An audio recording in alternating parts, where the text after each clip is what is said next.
Fact news और मैं हूं आपके साथ अनुष्का। आइए नजर डालते हैं आज की खबरों की। विजयनी सखी मंच द्वारा आयोजित देशभक्ति कार्यक्रम हमारा संविधान हमारा स्वाभिमान का सफल आयोजन किया गया, जो कि हमारे संविधान के अमृत महोत्सव के उपलक्ष्य में आयोजित किया गया था। 26/11 के शहीद भाइयों को आदरांजलि अर्पित की गई और गीत ए मेरे वतन के लोगों, जिसकी प्रस्तुति विद्या बोरकर ने दी और सभा में उपस्थित लोगों की आंखें नम हो गई। मुख्य अतिथि के रूप में मंचासीन थे पूर्व महापौर दयाशंकर तिवारी जी, जिन्होंने संविधान के अनेक पहलुओं पर सबका मार्गदर्शन किया।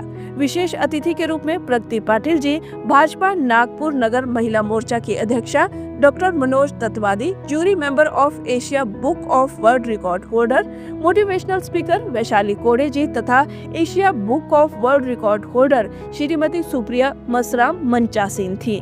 कार्यक्रम संयोजिका पूनम हिंदुस्तानी ने कार्यक्रम का सफल संचालन किया तथा प्रधानमंत्री मोदी जी का आभार माना, जिन्होंने सन 2015 में आधिकारिक रूप से संविधान दिवस को मनाने की शुरुआत की। विजयनी नीरज जैन, विजयनी संगीता पांडे, विजयनी सुनीता अनेजा, विजयनी रूबी दास, विजयनी इशिता चौधरी, विजयनी ममता तिवारी, विजयनी एकता खत्री, विजयनी मीना यादव, विजयनी डॉक्टर सुषमा नितिनवरे, विजयनी अनीता चौधरी, विजयनी दीप्ति चाचरा, विजयनी सोमा सेन गुप्ता, विजयनी अपर्णा झा, विजयनी डॉक्टर शुभांगी बाग ने विशेष सहयोग प्रदान किया। आदाब, आप देख रहे हो इंडिया फैक्ट न्यूज़ और आज हमारे साथ जुड़ चुके हैं नागपुर महानगर पालिका के पूर्व मेयर माननीय दयाशंकर तिवारी सर। चैनल में आपका बहुत बहुत स्वागत है। आज संविधान दिवस के ऊपर कार्यक्रम रखा गया था पूनम मैम के द्वारा। कैसा रहा ये पूरा?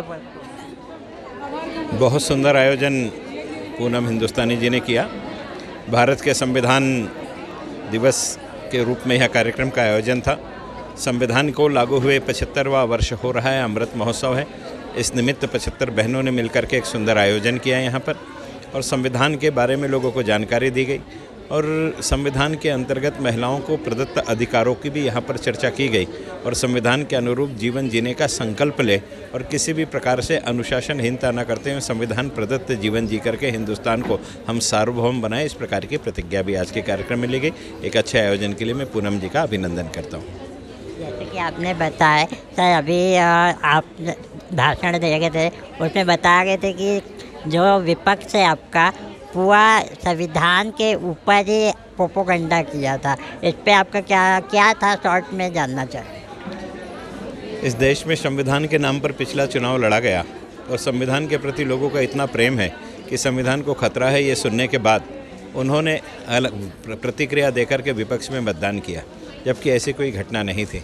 एक तरफ तो संविधान शब्द से हमें इतना प्रेम है, कोई उससे खेल कर रहा है तो उसके विरोध में हम मतदान कर देते हैं, और दूसरी तरफ संविधान से खेल करने वाले विपक्षियों की बात को हम नहीं समझ पाते हैं। इसलिए संविधान के विपरीत अगर विपक्ष की कोई हरकतें हैं जिनसे राष्ट्र के विरोधियों को ताकत मिलती है, तो ऐसी चीज़ों में हमने उन घटनाओं का भी निषेध करना चाहिए और संविधान की जो मूल भावना है इस देश की एकता अखंडता को बनाए रखना, उस दिशा में संविधान प्रदत्त अधिकारों का हमने पालन करना चाहिए।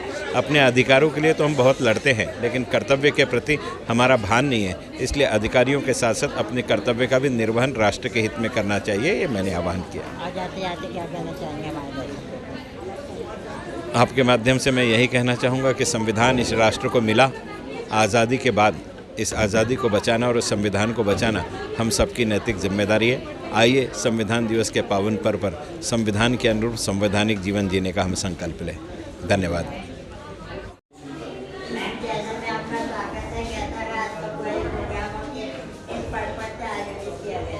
जी आज का प्रोग्राम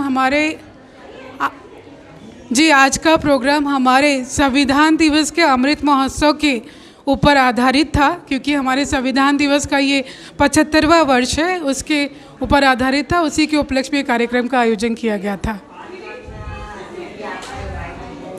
जी आज के अतिथि हमारे पूर्व महापौर, जो कि बहुत ही उच्चतम स्तर के वक्ता भी हैं और उन्होंने बहुत ही सुंदर तरीके से मार्गदर्शन किया और आज के विषय के लिए वो पूर्ण रूप से न्यायपूर्ण थे। तो इसीलिए आज हमने दयाशंकर तिवारी जी को मुख्य अतिथि के रूप में उपस्थित किया, निमंत्रित किया था, क्षमा चाहूँगी, निमंत्रित किया था।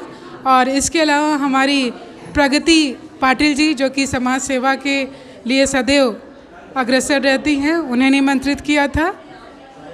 और Asia Book of World record के जो ज्यूरी मेंबर हैं डॉक्टर मनोज जी को निमंत्रित किया था और वैशाली तोड़े जी को निमंत्रित किया था।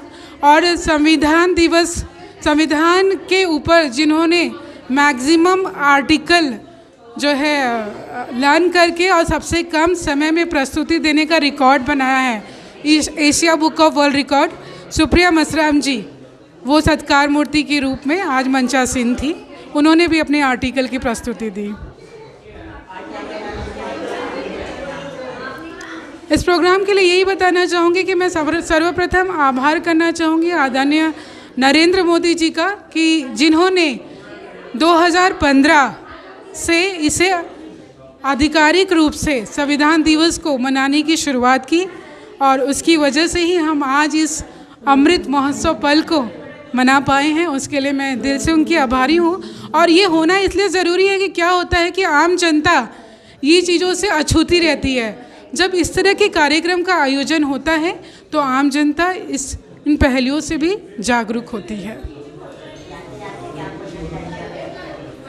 जी, मैं जाते जाते यही कहना चाहूँगी कि मैं संविधान दिवस है और संविधान दिवस हमें एकजुट होना सिखाता है। हम एक हैं, तो उसके लिए बस 4 पंक्तियाँ कहना चाहूँगी। न अल्लाह बनाओ मुझे, न भगवान बनाओ मुझे, न अल्लाह बनाओ मुझे, न भगवान बनाओ मुझे, न हिंदू बनाओ मुझे, न मुसलमान बनाओ मुझे, न हिंदू बनाओ मुझे, न मुसलमान बनाओ मुझे। समझ सकूं किसी के प्यार को, समझ सकूं किसी के प्यार को, और आंसुओं की दास्तां को बना सको तो बस वही इंसान बनाओ मुझे। और देश में जो लोग धर्म के नाम पे नफ़रत फैलाते हैं, उनसे यही निवेदन है कि प्रेम से ऊपर और मानवता से ऊपर कुछ भी नहीं है, और इससे ज़्यादा किसी भी मनुष्य को कुछ नहीं चाहिए। देश ऑलरेडी बहुत टुकड़े टुकड़े हो चुका है, इससे ज़्यादा टुकड़े ना हो, इसलिए हम आपस में एक दूसरे के साथ जुड़े रहे, भाईचारा बनाए रहे। यही संदेश, यही विनती मैं अपने देशवासियों से करना चाहूँगी। जय हिंद, जय हिंद। फिलहाल अभी के लिए इतना ही। आपको आज की यह खबर कैसी लगी कमेंट में जरूर बताएं, और यदि आप हमारे चैनल पर विज्ञापन देना चाहते हैं तो नीचे दिए गए ईमेल आईडी या कांटेक्ट नंबर पर संपर्क कर सकते हैं। और इंडिया फैक्ट न्यूज से जुड़ने के लिए हमारे पेज को लाइक और सब्सक्राइब करना ना भूलें। अगली खबर तक के लिए फिलहाल मुझे दीजिए इजाजत। धन्यवाद। हमारे चैनल को सब्सक्राइब करें और बेल आइकन दबाना ना भूलें।